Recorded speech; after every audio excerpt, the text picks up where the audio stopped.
আমার হাতে যা দেখতে পাইতেছেন সব হচ্ছে ক্রেডিট কার্ড, শুধু একটা কার্ড বাদে। তো এই যে এই কার্ডটা বাদে সবগুলো হচ্ছে আপনার ক্রেডিট কার্ড। দেখেন আমি আপনাদেরকে একটু দেখাই। এই যে এখানে দেখেন ভিসা লেখা আছে, তো এটা হচ্ছে ডেবিট কার্ড। আর আমার হাতে যে কয়েকটা কার্ড আছে এখানে সবগুলো হচ্ছে ক্রেডিট কার্ড। বিশ্বের যে কোনো প্রান্তের মধ্যে আমি ব্যবহার করতে পারবো। এখানে কয়টা কার্ড আছে? 1 2 3 4 5 6 7, 7টা কার্ড আছে। তো এই যে যে এই কার্ডটা আসছে গ্যাসের কালকে, আমি আপনাদেরকে দেখাই। এই যে এখনও কিন্তু স্টিকারটা উড়াই নেই আমি, স্টিকারটা আছে। হয়তোবা কালকে হয়তোবা 2 দিন পরে এই কার্ডটা আমি অ্যাক্টিভ করব। তো এখন কথা হচ্ছে আমি এতগুলো কার্ড কিসের জন্য চালাই বা ক্রেডিট কার্ডের কেন প্রয়োজন। দেখেন আমেরিকাতে বা অন্য কোনো দেশেতে এই যে যে ক্রেডিট কার্ড বা ক্রেডিট স্কোর এটা অনেক বেশি গুরুত্বপূর্ণ। আপনি যদি এখানে কোনো বাসা বাড়ি কিনতে যান, ম্যাক্সিমাম লোকেই যখন বাসা বাড়ি কিনে তখন কিন্তু তারা হ্যান্ড ক্যাশে কিনতে পারে না, ব্যাংক লোন নিয়ে কিনে।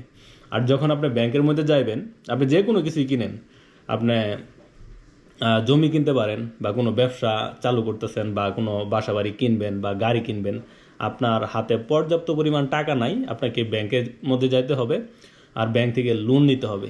তো যখন আপনি ব্যাংকের মধ্যে যাইবেন, যখন লোনের কথা বলবেন, তখন কিন্তু প্রথমত তারা দেখবে হচ্ছে আপনার ক্রেডিট স্কোরটা, আপনার ক্রেডিট স্কোরটা ভালো না খারাপ। যদি ক্রেডিট স্কোর খারাপ থাকে তাহলে তারা আপনাকে লোন দিবে না, আর যদি ক্রেডিট স্কোর ভালো থাকে তাহলে তারা আপনাকে লোন দেবে। এই যে আপনার ক্রেডিট কার্ড আমি ব্যবহার করি হচ্ছে আপনার 2.5 বছর ধরে ব্যবহার করি। একটা কথা আছে না যে আপনার ব্যাটে বলে মিলে গেছে, দেখে এই ক্রেডিট কার্ডগুলো আমি নিচ্ছি। তো কীরকম ব্যাটে বলে মিলছে আমি আপনাদেরকে একটু বলি।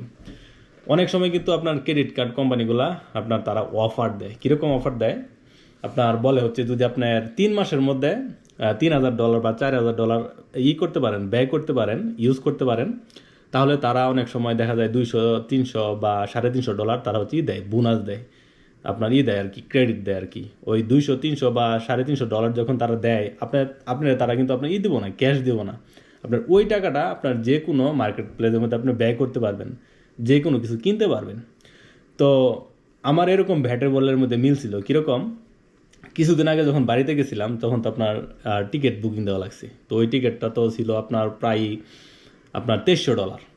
তো $2300 আমি আমার ক্রেডিট কার্ড দিয়ে বুকিং দিছি। আর ওই সময় একটা অফার পেয়েছিলাম যে আমি যদি আপনার 3 মাসের মধ্যে আপনার $3,000 ব্যবহার করতে পারি বা $3,000 ব্যয় করতে পারি 3 মাসের মধ্যে, তাহলে তারা আমাকে $250 বোনাস দিব।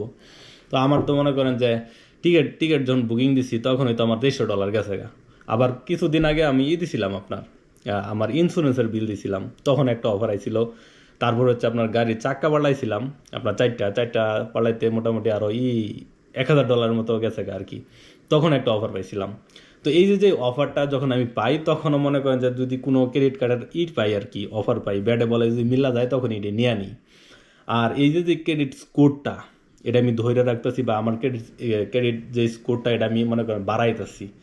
আর এটা ক্রেডিট স্কোরটা কখন আপনার করে আপনার ডাউন হয়ে যায় বা ক্রেডিট স্কোর কখন খারাপ হয়ে যায়, যখন আপনি কোনো কিছু কিনবেন ক্রেডিট কার্ড দিয়া, যদি আপনি ঠিক সময়ের মধ্যে আপনার পেমেন্টটা না করেন, তাহলে কিন্তু আপনার ক্রেডিট স্কোর ডাউন হয়ে যায় বা আপনার ক্রেডিটের মধ্যে একটা পড়ে, এফেক্ট পড়ে।